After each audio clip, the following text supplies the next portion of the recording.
سب سے پہلا ٹاپک ہے علم کے مآخذ، کہ علم انسان کو کہاں سے حاصل ہوتا ہے؟ جی، علم کا پہلا ماخذ قرآن مجید۔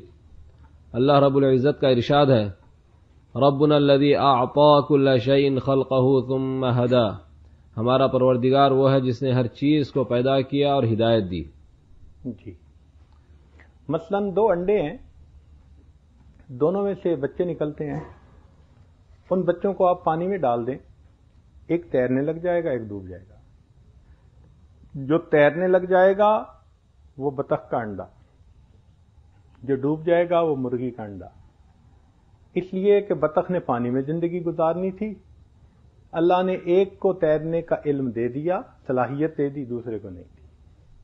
تو یہ فطری ہدایت ہے زندگی گزارنے کے بارے میں جو ہر مخلوق کو اس پروردگار نے عطا فرما دی ہے۔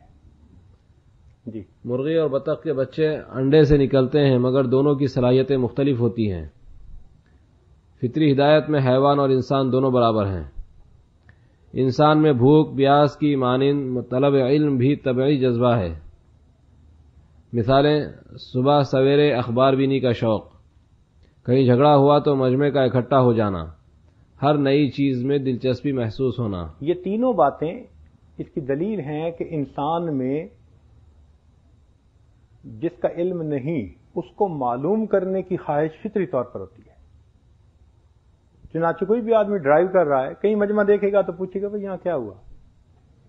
صبح اٹھیں گے تو کچھ لوگ ہوتے ہیں ان کو فکر ہوتی ہے، خبریں معلوم کریں کیا ہوا۔ کوئی نئی چیز دیکھیں تو انسان اس میں رغبت محسوس کرتا ہے، وہ معلوم کرنا چاہتا ہے کہ یہ کیا چیز ہے۔ اصل میں وہ فطری جذبہ ہے علم حاصل کرنے کا جو اللہ تعالیٰ نے انسان کی طبیعت میں ودیت کر دیا ہے۔ تو جس طرح سونا اور جس طرح کھانا اور پینا اس کی فطرتی ضرورت ہے اور جذبہ ہے، اسی طرح علم کا حاصل کرنا بھی انسان میں ایک فطرتی جذبہ ہے۔ جی، سوال چھوٹا سا ایک سوال ہے کہ انسان میں ذرائع علم کتنے ہیں؟ آگے جواب 3 ہیں۔ نمبر 1 حواس خمسہ، نمبر 2 عقل، نمبر 3 وحی۔ نمبر 1 حواس خمسہ کا دائرہ کار مخصوص اور محدود ہے۔ جی، حواس خمسہ ہوتے ہیں جیسے قوت باصرہ، سامعہ، شامہ، ذائقہ، لامسہ، یہ تمام حصے اللہ تعالیٰ نے بندے کو عطا کی ہیں۔ ان کے ذریعے سے انسان کو انفارمیشنز ملتی ہیں، یعنی علم حاصل ہوتا ہے۔ تو یہ ذرائع علم ہیں، مگر ان کا دائرہ کار مخصوص بھی ہے، محدود بھی ہے۔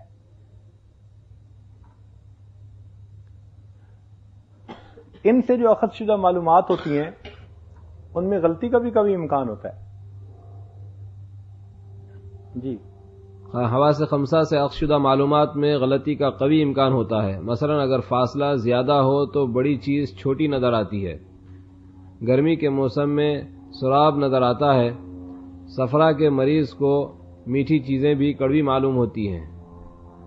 زکام کا مریض خوشبو اور بدبو میں فرق نہیں کر سکتا۔ یعنی ان حالات میں انسان کے یہ حواس پراپرلی فنکشن نہیں کرتے، وہ رانگ انفارمیشن بندے کو دے دیتے ہیں کئی مرتبہ۔ تو معلوم ہوا کہ جو ان حواس سے علم حاصل ہوتا ہے وہ ہمیشہ 100% صحیح نہیں ہوتا، غلطی کا احتمال ہوتا ہے۔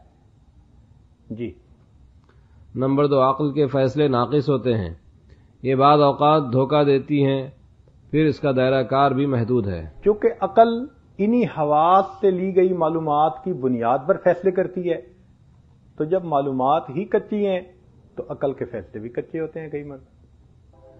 قرامطہ فرقے کے لیڈر عبید اللہ ابن حسن قرانوی نے 800 سال پہلے اپنے پیروکاروں سے کہا جی کہ بہن سے نکاح کر لیا کرو، اس کا عقلی رد ناممکن ہے۔ اب دیکھیں، عقل نے دھوکہ دیا اس آدمی کو کہ اس نے اپنے پیروکاروں کو کہا کہ جی شادی تو اس سے کرنی چاہیے جو بندے کی پرسنالٹی کو زیادہ بہتر سمجھے، اور اکٹھا زندگی گزارنے کی وجہ سے جتنا اچھا انسان کو اس کی بہن سمجھتی ہے اتنا کوئی بھی نہیں سمجھتا، لہذا اپنی بہن سے نکاح کر لو۔ تو عقل نے اس کو ایک بات تو سمجھائی، مگر دوسری طرف شرم و حیا کا جنازہ نکال کے رکھ دیا. تو اس لیے عقل کے فیصلے ہمیشہ صحیح نہیں ہوتے. جی. ہٹلر اور موسولینی جیسے حکمران عقل کے پجاری تھے، ان کے فیصلوں پر انسانیت حیران ہے. عقل عیار ہے 100 بھیس بنا لیتی ہے. جی آگے. انسان غصے کی حالت میں عقل سے ہاتھ دھو بیٹھتا ہے. شریعت کا حکم ہے لا یقضی القاضی وہو غضبان، قاضی غصے کی حالت میں کوئی فیصلہ نہ کرے. جی، قاضی غصے کی حالت میں کوئی فیصلہ نہ کرے، اس لیے کہ غصے میں انسان کی عقل پراپر فنکشن نہیں کرتی، وہ جذباتی ہو جاتا ہے. کہتے ہیں قاضی صاحب سے تو وہ بہت سیریس طبیعت کے تھے، کم ہنستے تھے.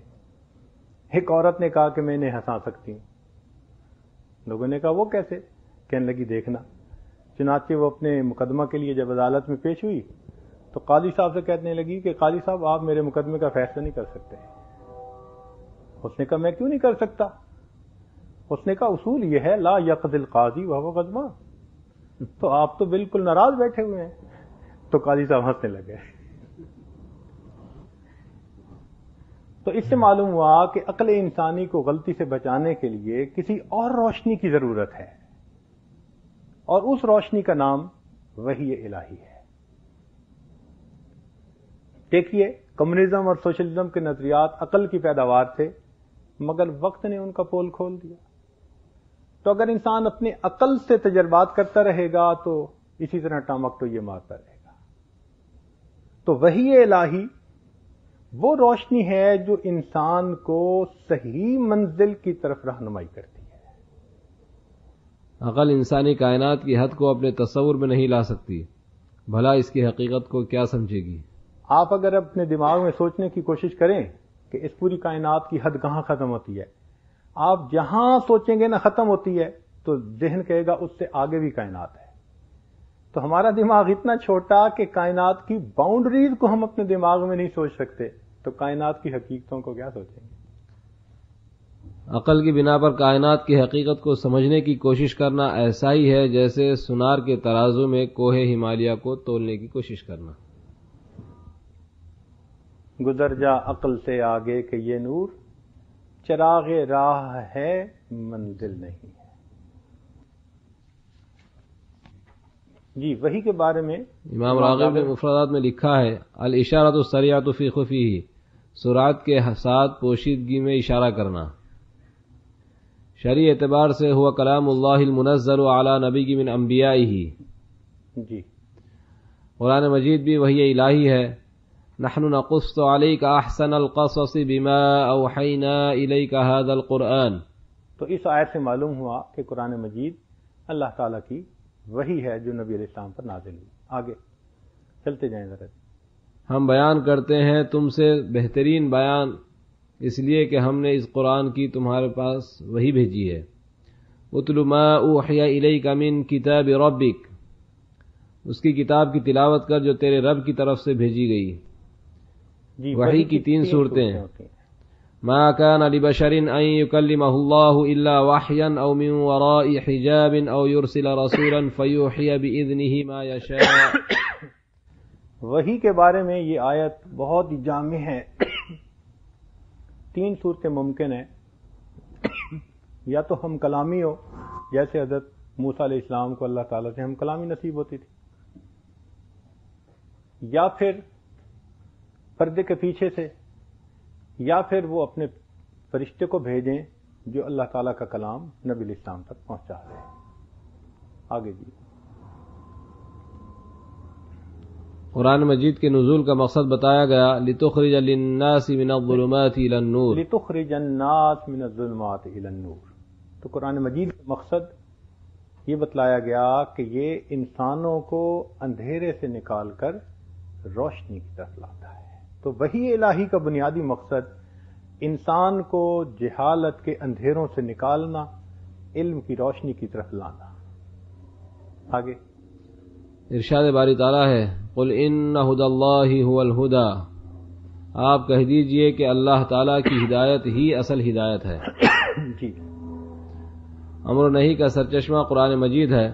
جس نے زندگی کے ہر شعبے میں رہنمائی کی ہے. چند مثالیں درج ذیل ہیں.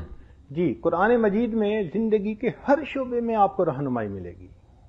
کوئی بھی زندگی کا بڑا شعبہ ہو تو اس کی رہنمائی آپ کو وہاں سے ملے گی. مثلا معیشت کو دیکھیں تو اس کے بارے میں کتنے احکام ہیں. سود کو حرام فرمایا، زکوٰۃ دینے کا حکم دیا، خرید و فروخت کے معاملات سمجھائے. تو معیشت کے سارے مسائل قرآن مجید میں. آگے معاشرت. نمبر 2 معاشرت، اخلاق حمیدہ کی تلقین. مثلا والکاظمین الغیظ والعافین عن الناس، سورہ حجرات میں غیبت و بدگمانی سے بچنے کا حکم. معاشرتی امن کے لیے سورہ نور، سورہ نساء میراث، نکاح، طلاق وغیرہ کے لیے. جی، تو کہیں چوری سے بچنے کے لیے، کہیں سے زنا بچنے کے لیے. تو مختلف صورتوں میں یہ سب احکام اس لیے دیے کہ معاشرے کے اندر امن اور سکون ہو سکے. نمبر 3 عبادات کی تعلیم بھی دی. مثلا نماز، روزہ، حج، زکوٰۃ، صدقات وغیرہ. جی، اہم نکتہ، یاد رکھیں کہ قرآن مجید کتاب ہدایت ہے. یہ کتاب عبادت نہیں کہ فقط مصلی پہ بیٹھ کے عمل کرنے کے بارے میں رہنمائی کرتی. یہ کتاب ہدایت ہے. ہدایت سے کیا مراد؟ کہ بچے کے پیدا ہونے سے لے کے اس کے جنت میں جانے تک قدم قدم کی رہنمائی یہ کتاب انسان کو عطا کرتی ہے. بعض لوگ کیا کرتے ہیں کہ وہ قرآن مجید میں سائنسی چیزیں ڈھونڈنی شروع کر دیتے ہیں. اور چونکہ جس ملک میں ہم موجود ہیں اس میں کچھ سائنسی کام زیادہ ہوتا ہے، تو اتنے دماغ اس کے عادی بن جاتے ہیں کہ اب ان کو سائنس کے سوا کوئی بات اچھی نہیں لگتی. حتیٰ کہ ان کے سامنے درس قرآن دینا تو اس میں بھی وہ سائنس کی باتیں میں کچھ سننا چاہتے ہیں. یہ ایک بیماری ہے، حد سے زیادہ بڑھ جائے تو اس کا بھی علاج ہونا چاہیے. تاہم قرآن مجید کتاب ہدایت ہے، لیکن چونکہ یہ خالق کائنات کا کلام ہے اور اس کے کلام میں کائنات کے اسرار و رموز کھلتے چلے گئے ہیں، لہذا اس کے بعض الفاظ سے کہیں کہیں ایسے اشارے ملتے ہیں کہ سائنس کی بڑی بڑی حقیقتیں کھل کے سامنے آ جاتی ہیں. تو صرف سائنس کی بات نہیں بلکہ جس شعبے سے تعلق رکھنے والا بندہ بھی قرآن مجید کو پڑھے گا اس کو اپنے شعبے سے متعلق چیزیں اس میں سے ملتی چلی جائیں. تو چونکہ علماء کا مجمع ہے، ہم نے چند مثالیں اس لیے اکٹھی کر دی ہیں کہ تاکہ ذہن میں رہیں. کل کو اگر کسی ایسے یونیورسٹی کے کالج کے طالب علم سے بات کرنی پڑے تو اس کو بتا سکیں کہ بھئی دیکھو جس سائنس کے پیچھے تم بھاگتے پھرتے ہو ادھر آؤ، ہم تمہیں بتاتے ہیں کہ اصل علم کا سرچشمہ کہاں ہے. تو وہ چند مثالیں صرف آپ لوگوں کے علم کے لیے یہاں اکٹھی کر دی گئی ہیں. ہر ایک کی تفصیل تو ہم اس وقت نہیں کر سکتے محدود وقت کی وجہ سے، لیکن کم از کم آپ کے لیے ایک اچھا ذخیرہ آپ کے پاس موجود ہوگا. زیادہ تفصیل معلوم کرنا چاہیں گے تو انشاءاللہ علیحدہ وقت میں اس کی اور بھی تفصیل کر دیں گے. جی، اب مثلا حساب دان آدمی ہے، وہ اگر قرآن مجید کو پڑھے 1400 سال پہلے، جب ابھی ریاضی الجبرا کا نام و نشان نہیں تھا، کوئی ایسا پتہ ہی نہیں تھا سائنس کا، دیکھو اس وقت اشارے ملتے ہیں اس کتاب میں. اور نبی علیہ الصلوۃ والسلام نے تو دنیا میں کسی انسان سے علم پڑھا ہی نہیں. تو اس سے معلوم ہوتا ہے کہ یہ واقعی پروردگار کا کلام تھا جس کے کلام میں یہ تمام اشارات آج بھی ہمیں ملتے ہیں. مثال کے طور پر حساب والے کو جمع کی ایک ٹرم استعمال کرنی ہوتی ہے تو مثبت کا تذکرہ قرآن مجید میں دیکھیے ایک جگہ فرمایا کہ اتنے سال وزدادو تسعہ. یہ جو وزدادو ہے یہ جمع ہے کہ اس میں ایڈ کر لو اتنا، تو ایڈیشن کا بھی تذکرہ ہے.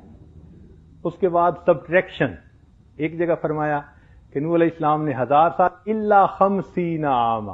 اب وہ الا جو ہے یہ سبٹریکشن کا تصور دیکھو قرآن مجید میں مل رہا ہے. پھر ملٹیپلیکیشن کا تصور بھی مل رہا ہے، اضعافم مضاعفہ. پھر ڈویژن کا تذکرہ بھی مل رہا ہے.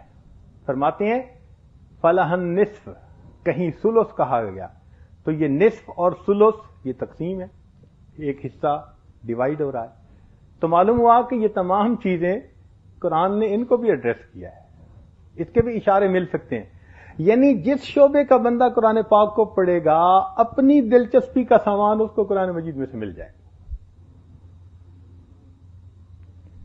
فارماسسٹ ہے جی، فارماسسٹ کے لیے کل شیء عنده بمقدار، ہر چیز اللہ تعالیٰ کے ہاں اس کی ایک مقدار ہے. اس کو علم مقادیر کہتے ہیں اور یہی فارماکالوجی کہلاتا ہے. اب دیکھیے جو ہماری ٹیبلٹس بنتی ہیں، میڈیسن بنتی ہیں، یہ سب چیزیں پہلے سے موجود ہیں دنیا میں، مگر ایک خاص ریشو سے جب ان کو بنا کر لیا جاتا ہے تو وہ بیماریوں کا علاج بن جاتی ہے. فرماتے ہیں وما ننزله الا بقدر وَإِن معلوم، مِّن شَيْءٍ إِلَّا عِندَنَا خَزَائِنُهُ، جو کوئی بھی چیز ہے ہمارے پاس اس کے خزانے. وَمَا نُنَزِّلُهُ إِلَّا بِقَدْرٍ معلوم. اب دیکھیے ہیرا اور کوئلہ دونوں کاربن ہیں، مگر ان کی مقدار کے فرق نے ایک کو کوئلہ بنا دیا، دوسرے کو ہیرا بنا دیا. علم مقادیر.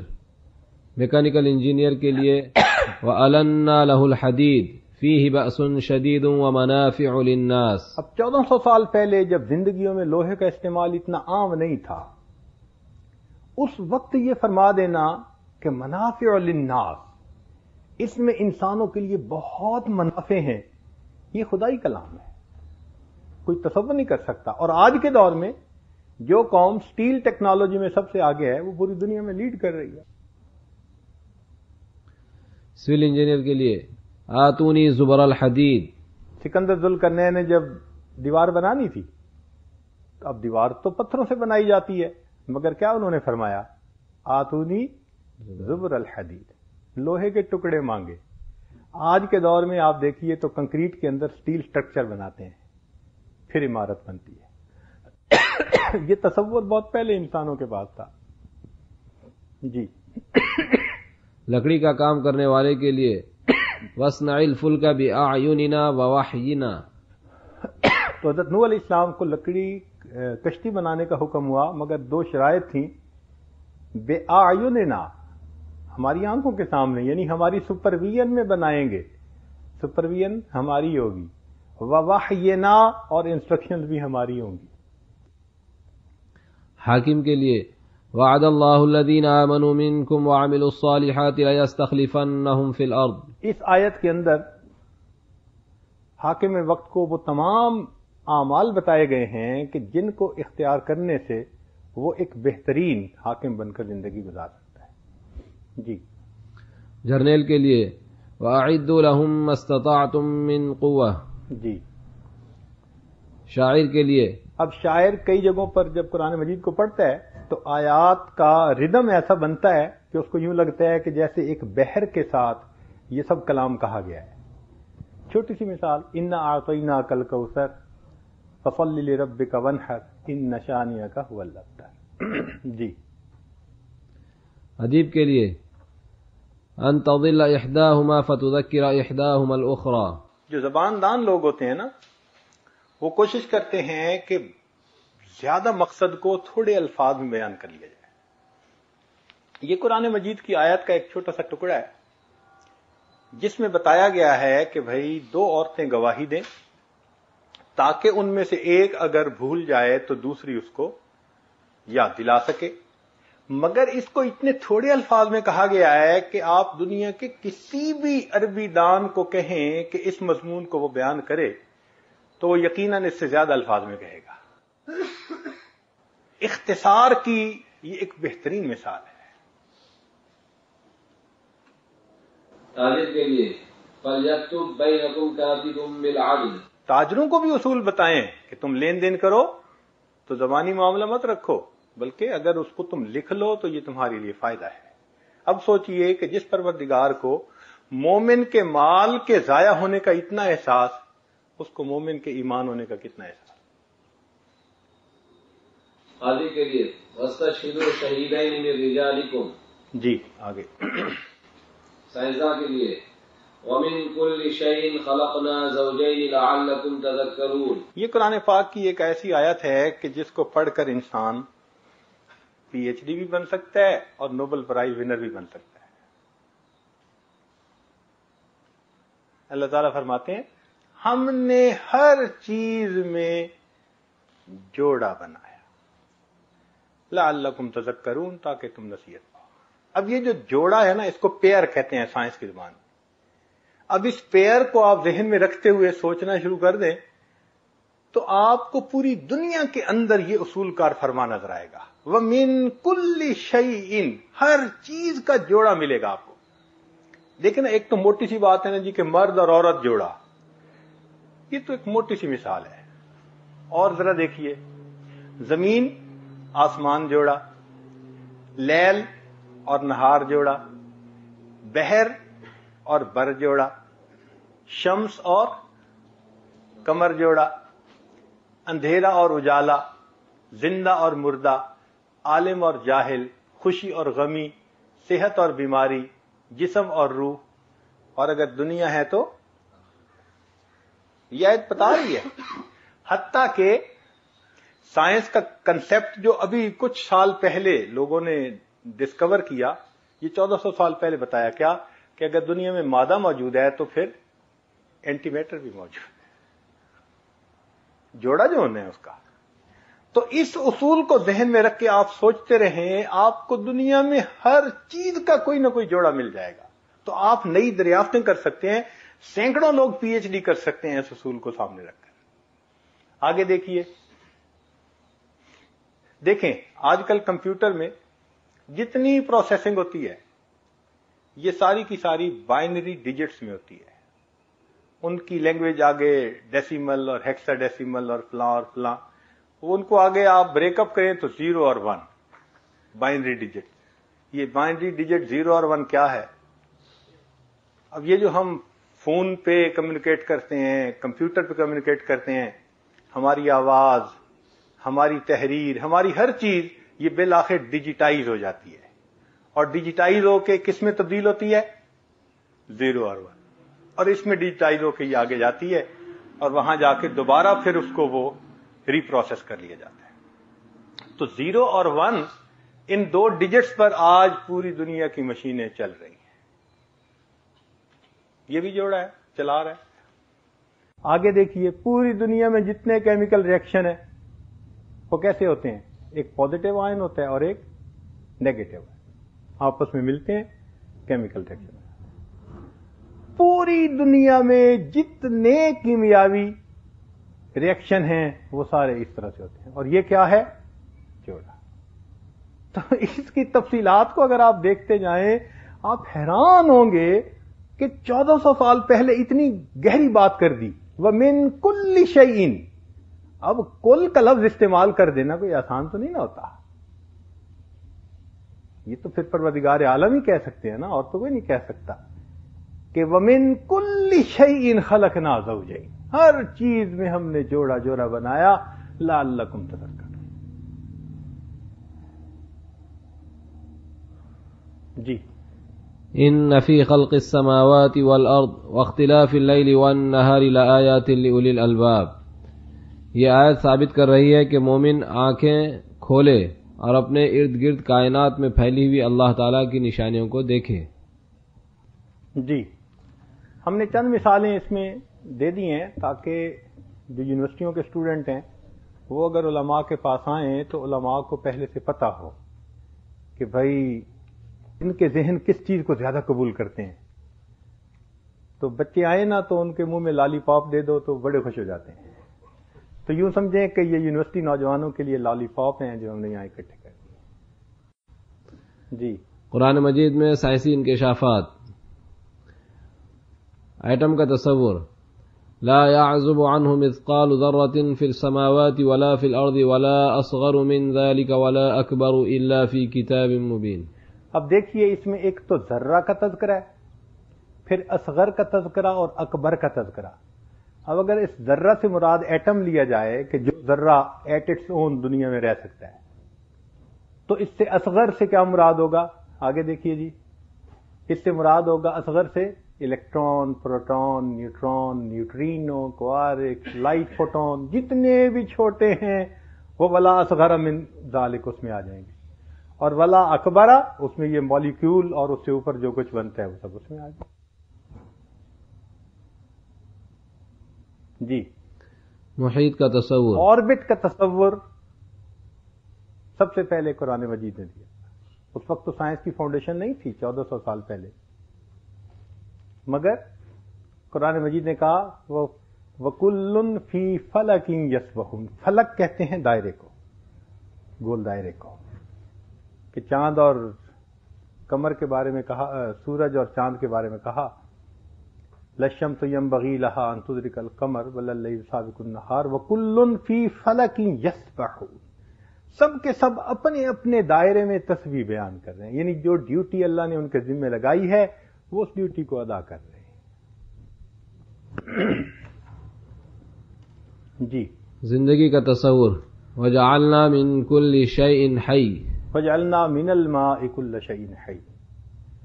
دیکھیے یہ قرآن مجید کا ایک ایسا یعنی یہ قانون ہے نا اور سچائی ہے کہ جس کو پڑھ کر انسان اشش کر اٹھتا ہے.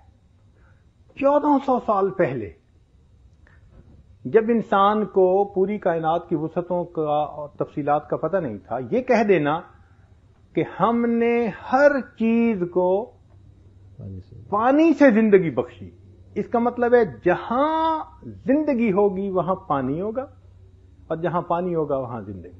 پانی کے بغیر زندگی کا تصور نہیں ہو سکتا. اور آج کی سائنس کی دنیا نے بالآخر گھٹنے ٹیک کر اس بات کو قبول کر لیا کہ واقعی پانی کے وجود سے زندگی کا وجود ممکن ہے. چنانچہ ابھی جو مریخ کے اوپر مشن بھیجے گئے وہ وہاں جا کر پانی کی موجودگی کو ڈھونڈ رہے ہیں کہ اگر پانی ہوا تو انڈائریکٹلی پتہ چل جائے گا کہ یہاں کبھی زندگی تھی. قرآن نے جس تصور کو 1400 سال پہلے بتایا تھا، آج کی موسٹ ماڈرن سائنٹیفک ورلڈ اس تصور کو دوسرے سیاروں کے اوپر جو ہے لاگو کر رہی ہے. وَمِن كُلِّ شَيْءٍ خَلَقْنَا وَجَعَلْنَا مِنَ الْمَاءِ كُلَّ شَيْءٍ حَيٍّ. جی آگے پیدائش انسانی، خلقناکم من ذکر و انثی. جی قرآن مجید نے کہا کہ ہم نے تمہیں مرد اور عورت سے پیدا کیا. اس سے پہلے کچھ سائنسدانوں کے نظریات تھے کہ جی تھیوری آف ایوولوشن، کہ انسان پہلے حیوان تھا پھر ارتقاء کے ذریعے سے انسان بنا. Darwin theory, survival of the fittest, law of natural selection. لیکن اب جینیٹک انجینئرنگ نے خود بخود ان تمام تھیوریز کو غلط ثابت کر دیا. کیوں؟ کہ عقل کہتی ہے کہ انسان اگر پیدا ہوئے ہوں گے اگر اس طرح سے تو پھر کروڑوں جانور ہونے چاہیے جو کروڑوں انسان ایک وقت میں بنے. مگر جینیٹک انجینئرنگ کہتی ہے نہیں، یہ اس طرح سے ممکن ہے کہ پہلے مرد ہو، اس سے عورت پیدا ہو، پھر مرد اور عورت سے مل کر آگے پھر ان کی اولادیں پیدا ہوں. حالانکہ عام آدمی سوچے تو وہ کہتا ہے پہلے ماں ہو، اس ماں سے اولادیں ہوں. تو سائنس کہتی ہے نہیں، اگر ماں ہوتی تو مرد پیدا ہو ہی نہیں سکتا تھا. پہلے مرد ہونا چاہیے، پھر ماں پیدا ہوئی، پھر عورت پیدا ہوئی. وہ کیسے؟ مرد میں کروموسوم ہوتے ہیں 36، عورت میں بھی کروموسوم ہوتے ہیں. جب دونوں کی طرف سے ملاپ ہوتا ہے تو مرد کے جو کروموسوم ہوتا ہے وہ ہوتا ہے ایکس اور وائی، اور عورت کے اندر جو ہوتے ہیں وہ ایکس ایکس ہوتے ہیں. یعنی عورت کے اندر چونکہ وائی پارٹ ہے ہی نہیں، اگر کائنات میں سب سے پہلے عورت ہوتی تو مرد کا وجود اس سے ہونا ممکن ہی نہیں تھا. ہاں یہ تو امکان ہو سکتا ہے کہ مرد پہلے ہوتا جس کے پاس ایکس اور وائی ہے، اور اس سے پھر عورت پیدا ہوتی جس کے پاس فقط ایکس ہوتا، دو میں سے ایک، اور پھر ان دونوں سے آگے اولاد بنتی.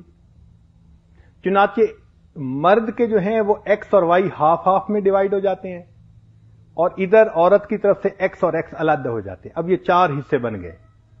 یہ 4 میں سے 2 اپنے آپ کو کھینچتے ہیں. اگر ایکس نے ایکس کو کھینچ لیا تو بیٹی پیدا ہو گئی, ایکس اور وائی نے ایک دوسرے کو کھینچ لیا تو بیٹا پیدا ہو گیا.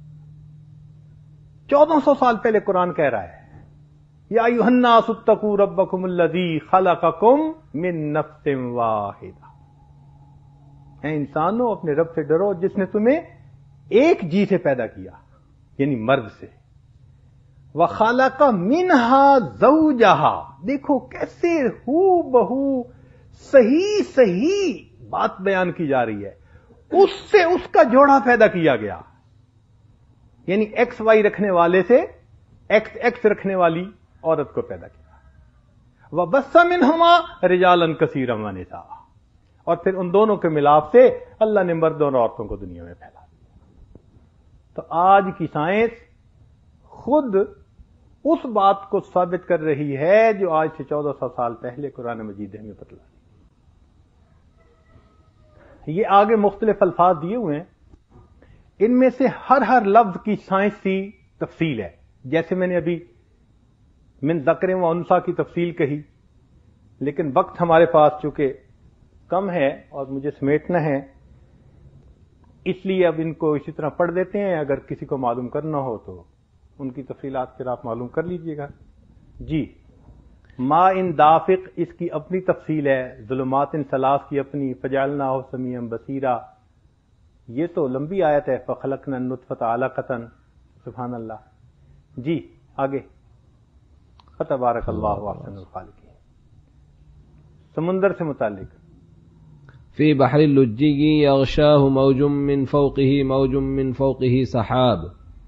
یہ آیت پڑھ کر سائنسداں مسلمان ہو گیا. ایک فرانسیسی سائنسدان جس کی زندگی سمندر کی ریسرچ میں گزری, اس کو کسی مسلمان نے قرآن پاک دیا. تو جب اس نے پڑھا اس آیت کو تو وہ حیران ہوا اور کہنے لگا یہ تو میرے شعبے کا کام ہے.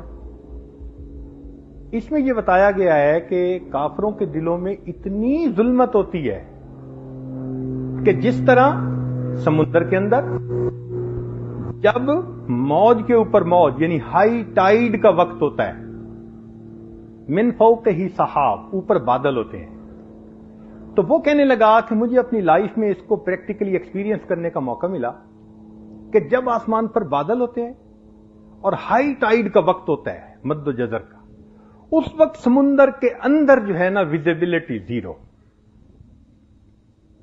1 انچ سے بھی کچھ نظر نہیں آتا. اور یہ مجھے تجربہ کئی سالوں کے بعد جو ہے ملا. جب کتاب میں اس نے پڑھا تو اس نے سوچا کہ شاید نبی علیہ السلام کو بھی سمندر کا یہ تجربہ زندگی میں حاصل ہوا ہوگا. لیکن جب اس نے معلومات کی تو پتہ چلا کہ نبی علیہ السلام نے پوری زندگی سمندر کا سفر ہی نہیں فرمایا.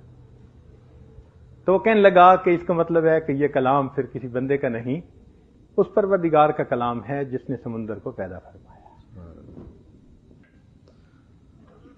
قوانین فطرت, فلا نقیم لهم یوم القیامت وزنا, فلا نقیم لهم یوم القیامت وزنا. دیکھیں پہلے جب بات کرتے تھے نا دہریہ قسم کے لوگ تو مذاق اڑاتے تھے, کہتے تھے دیکھو جی مسلمانوں کے تصورات کہ ان کے عمل قیامت کے دن وزن والے ہوں گے اور ہمارے عمل قیامت کے دن کوئی وزن ہی نہیں رکھیں گے. قرآن مجید نے کہا فجعلناہ ھباء منثورا فلا نقیم لهم یوم القیامت وزنا. تو پھر مسلمان بچے ان کے جواب دینے سے ذرا گھبراتے تھے, دے نہیں پاتے تھے سا جواب. سائنس نے یہ کام آسان کر دیا. سائنس نے آ کے بتایا کہ دیکھو جو وزن ہوتا ہے نا W is equal to M multiplied by G. M mass کو کہتے ہیں اور G گریویٹیشنل فورس کو کہتے ہیں. جب ان دو چیزوں کو ضرب دی جاتی ہے تو وزن نکل آتا ہے. ایک ہی چیز ہے, اس کو آپ زمین کے اوپر رکھیں تو اس کا وزن اور ہوگا کیونکہ یہاں گریویٹیشنل فورس اور ہے. اسی کو چاند پر آپ لے جائیں تو وزن اور ہوگا کیونکہ گریویٹیشنل فورس وہاں کم ہو جائے. اسی کو مارس پہ لے جائیں تو وزن کئی گنا زیادہ ہو جائے گا کیونکہ گریویٹیشنل فورس زیادہ ہوگی، اور اسی کو خلا میں لے جائیں تو وزن زیرو ہو جائے گا، اس لیے کہ گریویٹیشنل فورس زیرو ہوگی۔ ماس ہے مگر گریویٹیشنل فورس کے بدلنے کی وجہ سے اس کا وزن بدل جاتا ہے۔ 1400 سال پہلے قرآن مجید نے یہ تصور پیش کر دیا کہ یاد رکھنا یہ جو گریویٹیشنل فورس ہے نا، یہ تمہارے دلوں میں محبت الہی ہے۔ اگر کسی کے دل میں یہ گریویٹیشنل فورس تھوڑی ہوگی اس کی نماز کا اتنا اجر ملے گا، زیادہ ہوگی تو 2 رکعت پر اتنا دے دیں گے، اور اگر کسی کے دل میں ایمان ہی نہیں ہوگا اور اس کی ایمان کی گریویٹیشنل فورس زیرو ہوگی تو اعمال کی ماس جتنی بھی ہوگی جب اس کو ملٹیپلائی زیرو سے کریں گے تو جواب کیا آئے گا؟ زیرو۔ فلا نقیم لہم یوم القیامت۔ شہاب ثاقب کا علم، فاتبعہ شہاب ثاقب۔ جی آگے میٹرائٹ کی تفصیل ہے اس میں۔ اجرام فلکی کا علم، القمر بازغا الشمس بازغتا۔ اچھا اب دیکھیے یہ 2 الفاظ قرآن مجید میں استعمال ہوئے، ظاہرہ نظر یوں آتا ہے کہ بھائی چاند چھوٹا تھا اور سورج بڑا تھا، تو چاند کے لیے تو مؤنث کے صیغہ استعمال کر لیتے اور سورج کے لیے مذکر کا صیغہ استعمال کرتے۔ عام عقل یہ کہتی ہے، مگر یہاں الٹ ہوا کہ چاند کے لیے مذکر کا صیغہ اور سورج کے لیے مؤنث کا صیغہ۔ 1400 سال پہلے کس کو پتا تھا؟ مگر آج کہتے ہیں سائنسدان کہ چاند اور سورج کے درمیان وہ رشتہ ہے جو ایک ماں اور بیٹے کا ہوتا ہے۔ ماں کے دودھ سے بچہ جس طرح پرورش پاتا ہے اور اس کی زندگی ہے، سورج کی روشنی سے چاند روشنی پاتا ہے اور اس کی زندگی ہے۔ اس لیے سورج کے لیے پروردگار عالم نے مؤنث کا صیغہ استعمال فرمایا اور چاند کے لیے مذکر کا، کہ ان کے درمیان ماں اور بیٹے کا تعلق 1400 سال پہلے سے بتا دیا۔ فَلَمَّا رَأَى الْقَمَرَ بَازِغًا اور رَأَى الشَّمْسَ بَازِغَةً۔ جی کائنات سے متعلق، وَالسَّمَاءَ بَنَيْنَاهَا بِأَيْدٍ وَإِنَّا لَمُوسِعُونَ۔ اب دیکھیے اس میں یونیورس کے بارے میں 1400 سال پہلے یہ فرما دیا گیا کہ انا لموسعون، اس کو ہم کشادہ کر رہے ہیں، وسیع کرتے چلے جا رہے ہیں، یعنی یونیورس کو ہم ایکسپینڈ کر رہے ہیں، اور یہ یونیورس کا ایکسپینڈ کرنا یہ آج کی موسٹ ماڈرن سائنٹیفک ریسرچ ہے۔ 1400 سال پہلے جب تصور ہی نہیں تھا کائنات کیا ہوتی ہے۔ وَإِنَّا لَمُوسِعُونَ۔ اللہ اکبر، یہ الفاظ پڑھ کر دل کی گہرائیوں سے نکلتا ہے کہ یہ بنا ہوا کلام نہیں، یہ پروردگار کا اترا ہوا کلام۔ وقت کا تصور، ان یوما عند ربک کالف سنۃ مما تعدون کان مقدارہ 50,000 سنہ۔ دیکھیں آئنسٹائن ایک سائنسدان گزرا ہے، سائنس کی دنیا میں اس کی ایسی عزت ہو رہی ہے جیسے کہ دین کے میدان میں پیغمبروں کی عزت ہوتی ہے۔ اس نے تھیوری آف ریلیٹیوٹی پیش کی۔ اس تھیوری آف ریلیٹیوٹی میں اس نے ٹائم کے بارے میں بتایا کہ جی ٹائم جو ہوتا ہے نا، ایک ہوتا ہے ریئل ٹائم اور ایک ہوتا ہے ریلیٹیو ٹائم۔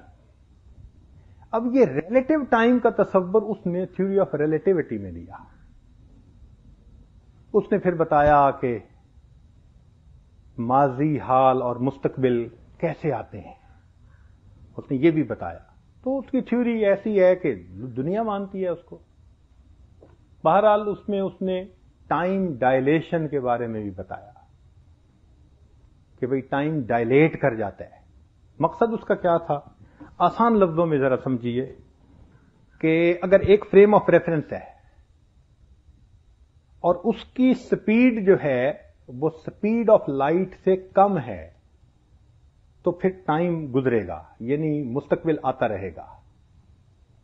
اگر اس کی سپیڈ آف لائٹ کے برابر ہو جاتی ہے تو ٹائم ایک جگہ پر کھڑا ہو جائے گا، یعنی جو ہے وہی رہے گا، یعنی حال ہمیشہ رہے گا۔ اور اگر اس کی اسپیڈ آف لائٹ سے بڑھ جاتی ہے تو ماضی آنا شروع ہو جائے گا. یہ تھیوری اس نے پیش کی. تو یہ تھیوری آج دنیا مانتی ہے، مگر اس سے ہمارا کام آسان ہو گیا. وہ کیسے؟ کہ اس سے پہلے دنیا معراج کو نہیں مانتی تھی. کہتے تھے جی یہ کیسے ہو سکتا ہے کہ تھوڑی دیر میں وہ اتنا اونچا گئے آسمانوں پر اور سیر کر کے واپس آ گئے، اور حدیث پاک میں ہے کہ جب واپس آئے تو بستر گرم تھا، وضو جو کیا تھا تو پانی بہہ رہا تھا. تو یوں تو لگتا ہے کہ فریکشن آف اے سیکنڈ یہ سب کچھ ہو گیا، یہ کیسے ہو سکتا ہے؟ تو اس زمانے میں سمجھنا واقعی مشکل تھا. آج سمجھنا آسان ہے کہ فریم آف ریفرنس کی سپیڈ اگر بڑھا دی گئی تو ایک ایسے پوائنٹ پہ آ جاتی ہے کہ جو چیز جہاں ہوگی وہ ہمیشہ اسی طرح رہے گی، حال رہے گا ہمیشہ. ذرا آگے کیجئے. اب ہے تو یہ ایک سائنس کی چیز، لیکن چونکہ سائنس پڑھے ہوئے بھی 2-4 آدمی نظر آ رہے ہیں. یہ دیکھیں، اس نے کہا T = T0 1 - v/c². یہ c اسپیڈ آف لائٹ ہے، یہ فریم آف ریفرنس کی اسپیڈ ہے. اب اگر یہ اس سے چھوٹی ہو جو اسپیڈ آف لائٹ، جیسے کہ ہماری دنیا میں ہے، تو اس کا مطلب آئے گا کہ v/c کی جو ویلیو ہوگی نا وہ 1 سے تھوڑی ہوگی. جب 1 سے تھوڑی ہوگی تو 1 - کوئی چیز 1 سے تھوڑی پازیٹو آنسر آئے گا، یعنی ٹی کا جواب پازیٹو میں ہوگا، یعنی مستقبل آتا رہے گا. اگر v اور c برابر ہو جائیں تو 1/1 کیا چیز بنے گی؟ 1. اور 1 - 1 کیا ہوتا ہے؟ 0. اور سم تھنگ ڈیوائڈیڈ بائی 0 کیا ہوتا ہے؟ انفینٹی. اس کا مطلب ہے حال ہمیشہ رہے گا، ہمیشہ حال رہے گا. اور اگر v c سے بڑھ جائے تو یہ 1 سے ویلیو بڑھ جائے گی. یہ 1 سے بڑھ گئی تو 1 - بڑی چیز، اس کا جواب نیگیٹو میں آئے گا، تو ٹی کا جواب مائنس میں آئے گا پازیٹو کی بجائے. اس کا مطلب ہے ماضی آنا شروع ہو جائے گا. ہم بھی تو یہی کہتے ہیں کہ جنت میں اللہ تعالیٰ اس کی اسپیڈ ایسی کر دیں گے کہ جو وقت ایک دفعہ سیٹ ہو جائے گا پھر ہمیشہ وہی رہے گا. اس میں کون سی بات ہے جو سمجھ میں نہ آئے؟ نبی علیہ السلام کو اللہ تعالیٰ نے معراج کے لیے بلایا. اللہ تعالیٰ کائنات کے بنانے اور چلانے والے ہیں. انہوں نے ایسا سلسلہ کر دیا کہ جب واپس آئے تو واپس جہاں چھوڑ کر گئے تھے وہیں اسی کیفیت میں واپس. ویسے ایک سادہ سی بات سناؤں. ہمارے یہاں دیہاتوں میں لوگ اذانوں کے وقت اٹھ کے نا تو زمینوں میں ہل چلانے کے لیے نکل جاتے ہیں. ٹھنڈے ٹھنڈے ہمت والا کام کر لیں، سخت کام کر لیں. تو جب سورج ذرا اوپر آتے ہیں نا اشراق چاشت کے وقت، اس وقت ان کو پسینے آ رہے ہوتے ہیں، تھکے ہوئے ہوتے ہیں، پیاس لگی ہوتی ہے، تو ناشتہ کرنا چاہتے ہیں. تو ان کی بیویاں گھروں کے اندر لسی بناتی ہیں، ان کے لیے پراٹھے بناتی ہیں اور مکھن لے کے ان کو پھر کھیتوں میں جا کے ناشتہ دے کے آتی ہیں. یہ روٹین ہے دیہاتوں میں. تو جب وہ تھکے ہوئے ہوتے ہیں نا تو وہ بار بار راستہ تکتے ہیں کہ بھئی کب بیوی آئے گی اور ہمیں کچھ کھانے پینے کو ملے گا. اور جب بیوی آتی ہے تو وہ اپنا کام وہیں چھوڑ دیتے ہیں اور ناشتہ پہلے کرتے ہیں، بعد میں کام ہوتے ہیں. اس کو کسی شاعر نے ذرا عاشقانہ مزاج میں یوں بیان کیا کہ بھئی ایک دیہاتی بندہ تھا تو اس کی بیوی نے اپنے ناک میں وہ کچھ پہنا ہوا تھا سونے کا، اس کو لونگ کہتے ہیں. تو اس نے کہا کہ پیا لونگ دا لشکارا تے حالیہ نے حل روک لے، کہ جب بیوی کے لونگ کا چمکارا پڑا تو ہل چلانے والے نے ہل چلانے کو روک لیا. بالکل اسی طرح اللہ رب العزت کے محبوب کو جب معراج پر بلایا گیا تو لونگ کا ایسا لشکارا پڑا کہ اس کائنات کے ہل چلانے والے نے ہل چلانے کو. آگے آسمان سے متعلق والسماء ذات الرجع. اب یہ 3 لفظ ہیں، مگر ان 3 لفظوں میں کیا حقیقتیں ہیں انسان حیران ہو جاتا ہے.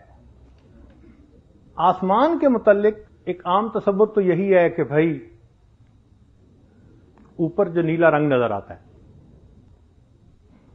قاضی بیضاوی رحمۃ اللہ علیہ نے اپنی تفسیر میں لکھا ہے کہ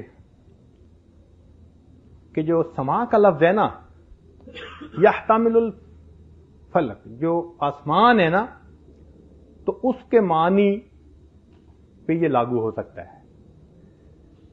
وجہت العلو، اوپر کی سمت کے لیے بھی یہ لفظ استعمال ہوتا ہے. لیکن قرآن مجید نے اس کا ایک عجیب تصور پیش کیا. یہ نہیں کہا کہ آسمان سے بارش برستی ہے، والسماء ذات المطر. اگر یوں کہہ دیتے تو بات پھر بھی ٹھیک ہوتی، مگر بات ادھوری ہوتی، کامل نہ ہوتی. قرآن مجید نے کہا والسماء ذات الرجع. رجع رجوع سے ہے، لوٹانا. اس کا انگلش میں ترجمہ یوں بنے گا، sky has the capability to return. Sky has the capability to return. آسمان میں لوٹانے کی صلاحیت ہے. تو ایک عجیب سی بات ہے کہ جی آسمان کے بارے میں یہ کیا بات کہی جا رہی ہے کہ آسمان میں لوٹانے کی صلاحیت ہے. آج سائنس نے یہ ثابت کیا کہ بعض انسان کی فائدے مند چیزیں ہیں جو یہاں سے باہر جانا چاہتی ہیں، یہ ان کو واپس لوٹاتا ہے. اور باہر خطرناک چیزیں ہیں جو اندر آنا چاہتی ہیں انسان کے لیے، یہ ان کو باہر لوٹاتا ہے. تو یہ انسانوں کے لیے درمیان میں ایک شیلڈ کی مانند ہے، تہوں کی مانند ہے. باہر سے آنے والی نقصان دہ چیزوں کو یہ باہر بھیجتا ہے، اور اندر سے فائدے مند چیز باہر جانے والی چیزوں کو یہ واپس لوٹاتا ہے. مثال کے طور پر آگے دیکھیے، زمین کے گرد مختلف تہیں سفیر ہیں. ایک کو ٹروپوسفیر کہتے ہیں. یہ ٹروپوسفیر کیا ہے؟ یہ ہم دیکھتے ہیں زمین کے گرد جو ذرات ہیں، جہاں ہوا ہے، اس کو ٹروپوسفیر کہتے ہیں. یہ ٹروپوسفیر 3 کام کرتا ہے. ایک کام تو یہ کرتا ہے کہ سمندر سے جو بخارات اٹھتے ہیں، یعنی گرم ہوا اوپر اٹھتی ہے،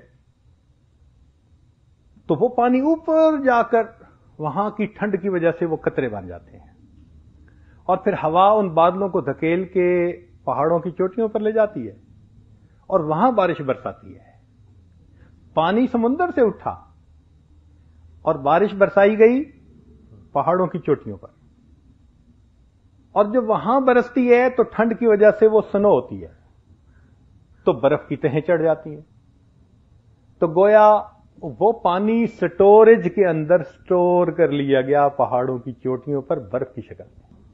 اب وہ پانی آہستہ آہستہ پگھلتا ہے اور وہ ندی نالوں کی شکل میں، دریاؤں کی شکل میں پھر پوری زمینوں کو سیراب کرتا ہوا، ہمیں پھل دیتا ہوا، پھول دیتا ہوا، سبزیاں دیتا ہوا، بالآخر وہ واپس سمندر میں لوٹ جاتا ہے. اگر وہیں سے بادل اٹھ کر وہیں بارش ہوتی تو ہمیں کہاں سے رزق ملتا؟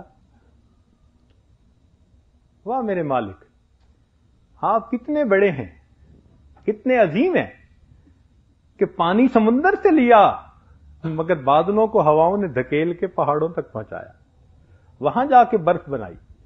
اگر فقط پانی بہہ کے چلا جاتا تو چلو گرمیوں میں تو یہ سب کچھ ہوتا، سردیوں میں ہم کیا کرتے، پانی کی کمی ہو جاتی. نہیں، اس کو برف کی شکل میں سیو کر لیا تاکہ سارا سال تھوڑی تھوڑی برف وہاں سے پگھلتی رہے اور آگے تھوڑا تھوڑا پانی جاتا رہے. ایک ہی وقت میں آتا تو ہمارے علاقوں میں تو سیلاب آ جاتا. تو اللہ تعالیٰ نے اس کو واٹر سائیکل بنا دیا. یہ پانی کا سائیکل ہے. تو ایک تو یہ ٹروپوسفیر یہ کام کرتا ہے کہ بارش کو لوٹاتا ہے، اور وہ بارش کا پانی انسانوں کے فائدے کے لیے اس کی زمینوں کو سیراب کرتا ہوا، گلشنوں کو آباد کرتا ہوا واپس سمندر میں لوٹ جاتا ہے. دوسرا کام یہ کرتا ہے کہ ہمیں جو زمین کے اوپر یہ روشنی نظر آ رہی ہے نا، یہ مٹی کے چھوٹے چھوٹے ذرات کی وجہ سے نظر آ رہی ہے. آپ حیران ہوں گے کہ جو خلاباز سپیس میں جاتے ہیں نا، تو ان کو ہر طرف اندھیرا نظر آتا ہے. کیوں؟ کہ سورج کی روشنی تو گزر رہی ہوتی ہے مگر ان کو ریفلیکٹ کرنے والی کوئی چیز نہیں ہوتی، تو ان کو گپ اندھیرا نظر آتا ہے. خلا گھپ اندھیرے کی مانند ہے۔ زمین پر روشنی کیسے کہ جو سورج کی ریز آتی ہیں نا وہ چھوٹے چھوٹے ذروں سے ریفلیکٹ ہوتی ہیں، اور ریفلیکٹ ہو کے یہ سورج کی روشنی آج ہم یہاں دیکھو بغیر بلب کے یا کسی اور کے آرام سے دن کی روشنی میں بیٹھ کے کام کر سکتے ہیں۔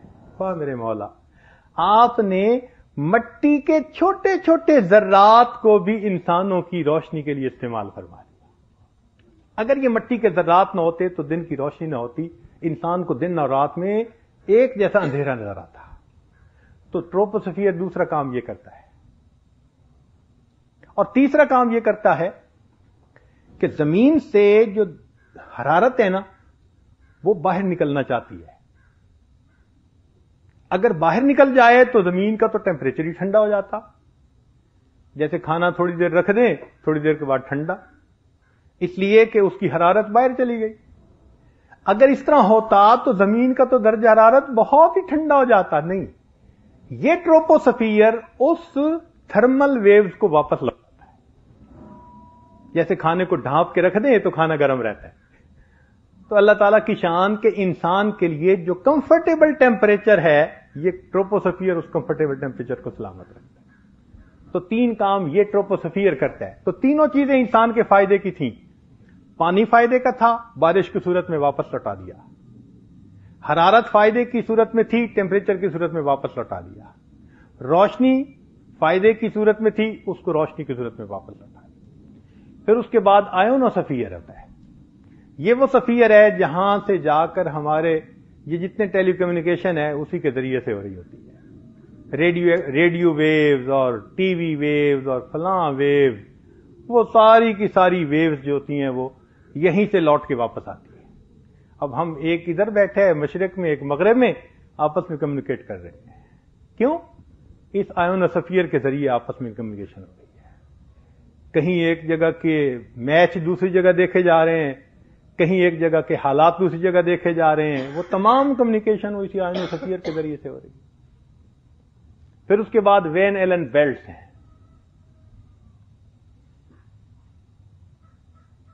یہ بھی اللہ رب العزت نے انسان کے فائدے کے لیے۔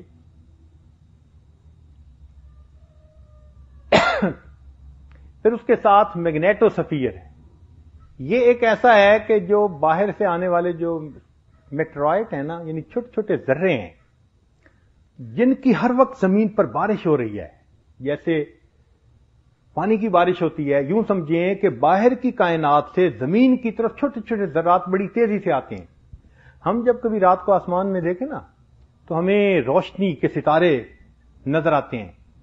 وہ ستارے نہیں ہوتے، وہ روشنی کے چھوٹا سا ذرہ ہوتا ہے، مگر اتنی تیزی سے چلتا ہے کہ 150 کلومیٹر فی سیکنڈ 150 کلومیٹر فی سیکنڈ کی رفتار سے جب وہ چلتا ہے تو اس کی جو ماس ہوتی ہے نا وہ ساری کی ساری انرجی میں تبدیل ہو جاتی ہے، ایکسپلوژن ہوتا ہے۔ تو ہمیں نظر آتا ہے ستارہ چھوٹا، حالانکہ چھوٹا سا ذرہ ہوتا ہے۔ تو وہ میٹرائٹ ہے، چھوٹے بھی ہوتے ہیں بڑے بھی ہوتے ہیں، وہ آتے ہیں۔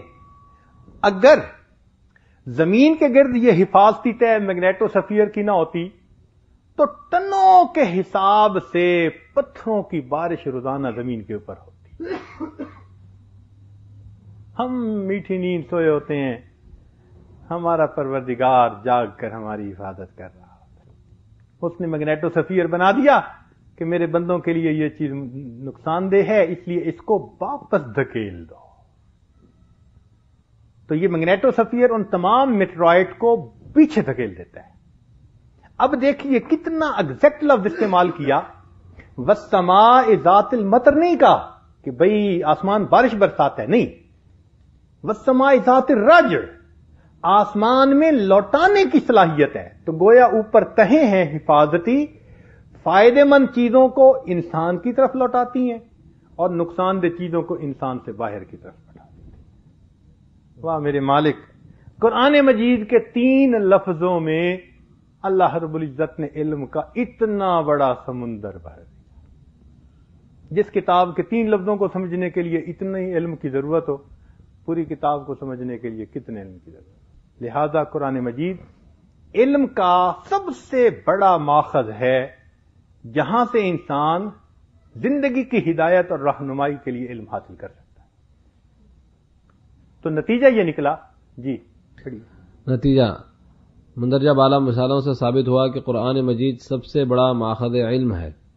یہ ایسی کامل کتاب ہے جو انسان کو زندگی کے ہر قدم پر رہنمائی عطا کرتی ہے. انسانیت کو اندھیروں سے نکال کر روشنی کی طرف لانے والی کتاب، بھولے بھٹکوں کو سیدھا راستہ دکھانے والی کتاب، قعر مذلت میں گرے ہوں کو اوج ثریا پر پہنچانے والی کتاب. یہ انسانیت کے لیے دستور حیات ہے، انسانیت کے لیے منشور حیات ہے، انسانیت کے لیے ضابطۂ حیات ہے، بلکہ پوری انسانیت کے لیے آب حیات ہے. اللہ رب العزت ہمیں اس کتاب کی تعلیمات سے فائدہ اٹھانے کی توفیق عطا فرمائے. تو یہ آج ہمارا ٹاپک پہلا تھا کہ ماخذ علم کتنے ہیں. ان میں سے پہلا ماخذ قرآن مجید ہے. اب دوسرا جو ہے حدیث مبارکہ ہے، لیکن میں یہ چاہوں گا کہ آپ رات کو تھوڑی دیر کے لیے ہم بریک دے دیں. شیڈول کے مطابق کیا ہونا تھا آج؟ جی تھوڑی دیر کی بریک آپ حضرات لے لیجئے، پھر ہم اگلے پیریڈ میں انشاءاللہ دوسرے ماخذ سے آگے شروع کر دیں گے، تیزی سے کور کر لیں گے.